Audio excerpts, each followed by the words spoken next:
میں کہاں جا رہا ہوں, میری موت کس چیز کا نام ہے, موت کے بعد کیا میں کچھ رہوں گا بھی کہ نہیں, ایک کانشنس جو میری جو کانشسنس ہے یہ ختم ہو جائے گی, اس کے بعد کیا چیز ہوگی جس کو میں خود اپنی ذات کا نام دوں, میں یہ جسم ہوں یا میں کوئی اور وجود بھی رکھتا ہوں.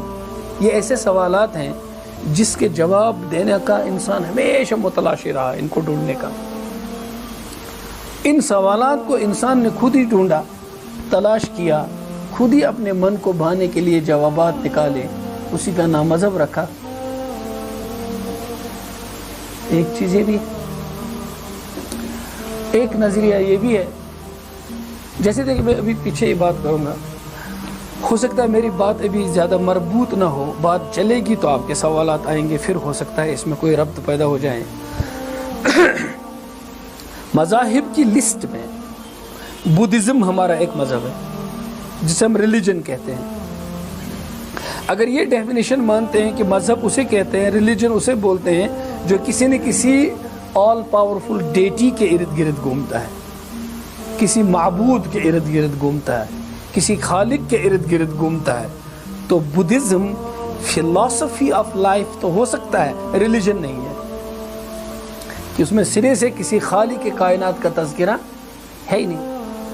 اور خود گوتم بدھا سے جب اس کے ڈسائپلز نے کہا کہ اب آپ ہمارے لیے کیا تجویز کرتے ہیں, ہم سے کیا نصیحت ہے, انہوں نے کہا کہ میں تم کو کوئی چیز نہیں بتانا چاہتا ہوں, جس طرح سے میں اپنی روشنی پر پہنچا تم کو بھی آزاد چھوڑتا ہوں, میری طرف سے کوئی پرسپٹ نہیں ہے تم کو.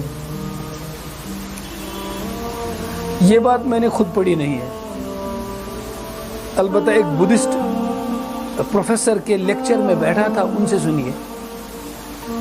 ان کا غالباً اس لیے یہ کہنا زیادہ تھا, انہوں نے سٹرس کیا کہ دوسرے مذہبوں میں جو بانی ہوتا ہے مذہب کا, وہ پھر اپنی ارشادات لوگوں کو کرتا ہے کہ دیکھو یہ مذہب ہے, اس کے یہ اصول ہیں, اس کے یہ ضوابط ہیں, ان پر چلو. چونکہ بدھزم میں ایسا نہیں ہے, اس لیے بدھزم کو زیادہ پازیٹیو دکھانے کے لیے انہوں نے یہ بات کی کہ بدھا نے یہ کہا کہ میں خود اس طرح پہنچا, تم بھی خود اس طرح نروانا تک پہنچو, میں تم کو کوئی ارشادات نہیں بتاتا ہوں. میں نے ان سے سنا ہے. So most probably he was trying to stress about that کہ یہ زیادہ پازیٹیو ہے بدھزم. تو اسے آپ زندگی کا ایک فلسفہ کہہ سکتے ہیں, فلسفہ حیات کہہ سکتے ہیں. پھر مذاہب کی فہرست کو اس میں نہیں لا سکتے ہیں, لیکن اس کو مذہب کی فہرست میں کیوں لایا گیا؟ میں نے یہ بھی آپ کو بتایا, ایتھیزم کو, الحاد کو بھی آج ریلیجن کہا جاتا ہے.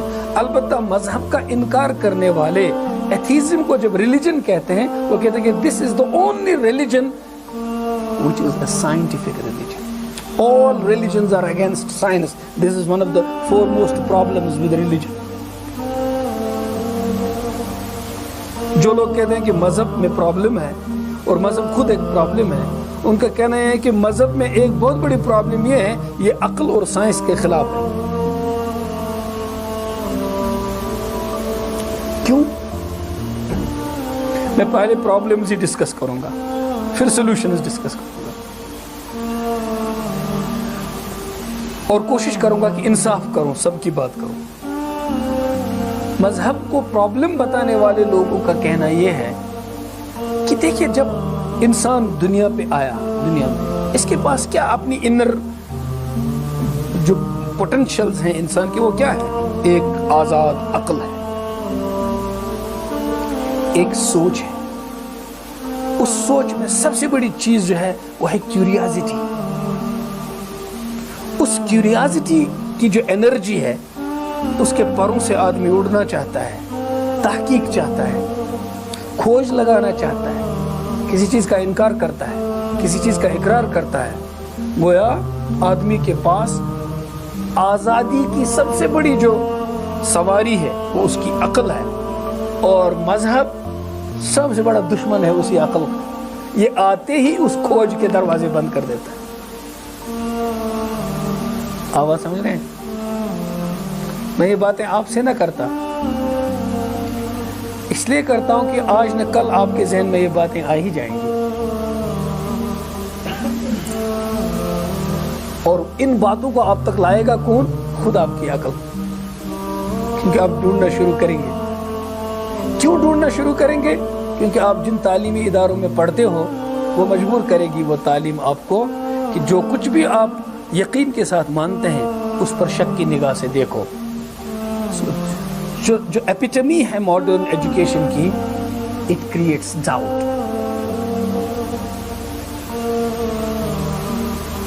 شک پیدا کرتی ہے، اور ماڈرن ایجوکیشن میں شک کو علم کی ماں کہا گیا ہے.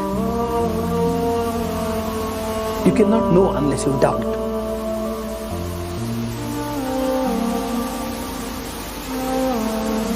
میں اس لیے بھی یہ باتیں کہتا ہوں کہ اگر میں بات وہ کروں جو ابھی مجھے کرنی ہے، صرف اسی بات سے شروع کروں، تو آپ ضرور کہیں گے کہ ایک مولوی صاحب بات کر رہے ہیں، دنیا کا پتہ نہیں ہے کہاں پہنچ گئی. اس لیے میں یہ بتاؤں گا کہ آپ کو ہم ٹیڑھے کوچوں سے بھی واقف ہیں، لیکن ایک سیدھی گلی بھی ہے جہاں سے گزرنا ضرور چاہیے.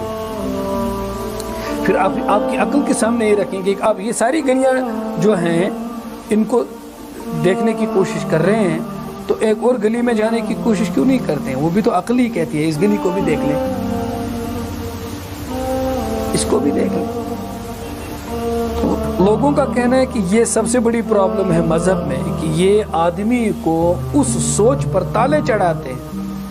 یہ مذاہب جس سوچ کو اللہ تعالیٰ، یہاں تو اللہ تعالیٰ کی بات نہیں ہے، ہماری زبان پہ ایک دم آئے گی، جو سوچ انسان کی اپنی ایک ایسا سرمایہ ہے جس کی بنیاد پر یہ تمام مخلوق سے مختلف اور آزاد ہے اور تسخیر کائنات کر سکتا ہے، اسی عقل کی بنیاد پر.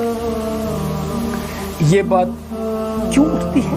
اس لیے جب یہ ایزیوم کیا جاتا ہے کہ مذہب عقل پر تالے چڑھاتا ہے. جب یہ ثابت ہوگا کہ مذہب عقل پر تالے چڑھا دیتا ہے، تب یہ پرابلم بالکل جسٹیفائی ہوگی کہ پھر مذہب پرابلم ہے. اس بات کو آپ نوٹ کریں، یہ ایک مسئلہ ہے. دوسرا مسئلہ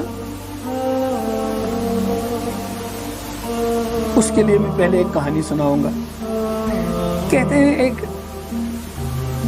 میری گفتگو کتنی لمبی ہونی چاہیے؟ آپ اس کو آپ پھر بعد میں پارٹس میں بھی کر سکتے ہیں اگر زیادہ لمبی ہو. مجھے ابھی لگ رہا ہے کہ جہاں میری گلیاں کھل رہی ہیں گھنٹوں تک چل سکتی ہے بات.